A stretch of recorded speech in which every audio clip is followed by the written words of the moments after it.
તો હેલો મિત્રો, કેમ છો? મજામાં? તમે પણ મજામાં છો અને હું પણ મજામાં છું.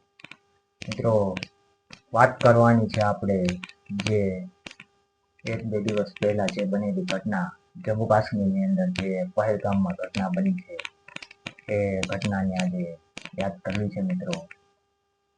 તો વિડીયોને એન્ડ સુધી જોજો અને વિડીયો સારો લાગે તો લાઈક, શેર અને સબસ્ક્રાઇબ કરવાનું ભૂલતા નહીં મિત્રો.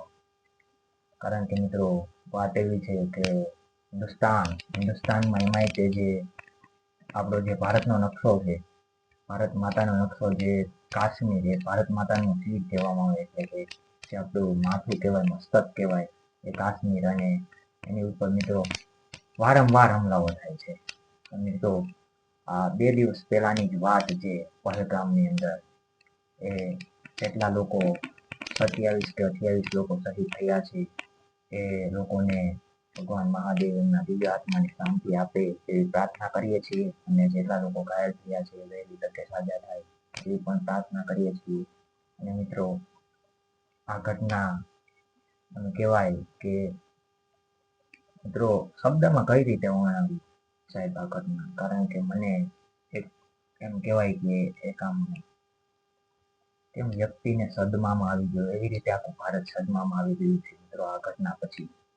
પણ પેલું ગીત એક સાહેબ નથી કહેતા કે એ મેરે વતન કે લોકો જરા આંખ में भर लो पानी, जो शहीद हुए हैं उनकी जरा याद करो कुर्बानी.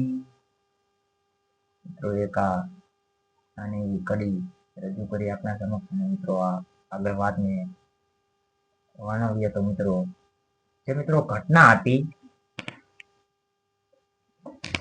તો વાતને આગળ વર્ણવીએ તો જે મિત્રો ઘટના હતી પહેલગામની, એની 20 થી 25 મિનિટ પહેલાનો જ મેં વિડીયો જોયેલો હતો.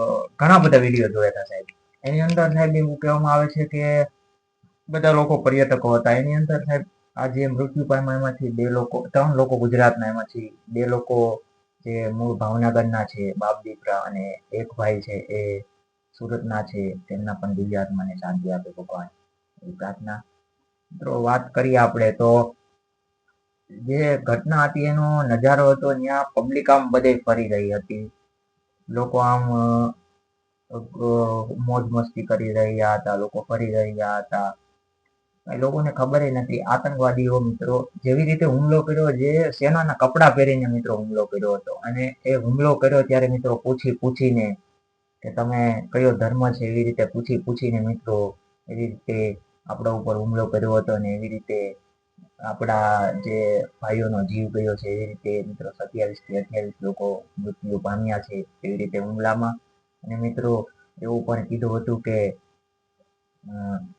જાઓ તમે આ વાત તમારી સરકારને પણ બતાવો મિત્રો. આવી રીતે ઘણા ન્યૂઝની અંદર પણ આવું આવી રહ્યું છે. અને મિત્રો, જે સુરતની અંદર જે સુરતના જે ભાઈ છે તે મૃત્યુ પામ્યા, એમનો છોકરો પણ કહે છે કે આમ શું કહેવાય કે આમ એક નિડરતાથી આમ બોલે છે કે આવી રીતે આતંકવાદીઓ આવ્યા હતા, આવી રીતે હુમલો કર્યો હતો. મિત્રો, ધન્ય છે જનતાને મિત્રો કે આવું દુઃખ સહન કરે છે, તેમના ઉપર દુઃખ આવ્યું છે તોય સહન કરે છે. અને મિત્રો, આ જે પહેલગામની વિસ્તાર મિત્રો આજુબાજુનો વિસ્તાર છે, જે આમ સરહદી વિસ્તાર તરીકે ઓળખવામાં આવે છે સાહેબ.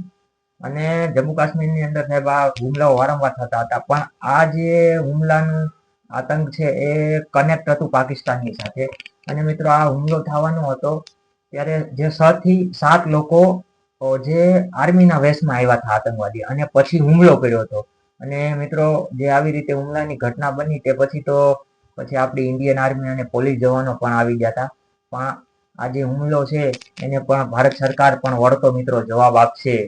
કારણ કે અવનવી બેઠકો અત્યારે મળી રહી છે, અને આપણા જે કરારો હતા કે 48 કલાકની અંદર પાકિસ્તાનના લોકોને જેટલા ઇન્ડિયામાં છે એ બધા લોકોને પાકિસ્તાન જવાનું, પાકિસ્તાનમાં વયું જવાનું, એના વિઝા કેન્સલ કરી નાખ્યા. અને 1960નો જે સિંધુ નદીનો પાણીનો કરાર હતો એ પણ બંધ કર્યો છે. પાણી પણ નહીં આપવામાં આવે. ખૂબ અત્યારે સારી રીતે શું કહેવાય એના ઉપર કાર્યવાહી થઈ રહી છે. અને ભગવાનને પ્રાર્થના કરીએ કે આગળ ભગવાનને પ્રાર્થના કરીએ છીએ કે જે હુમલાનો અંજામ આવ્યો એવી જ રીતે એને સણસણતો જવાબ આવે એવી પણ આપણે સરકાર પાસે માંગ કરીએ છીએ. અને મિત્રો, આવી રીતે બીજી વાર આવા અવનવા હુમલા ન બને એને તકેદારી કરીએ છીએ. અને મિત્રો, જો વિડીયોમાં ભૂલચૂક થઈ હોય તો માફ કરજો. જય હિન્દ, જય ભારત, અસ્તુ.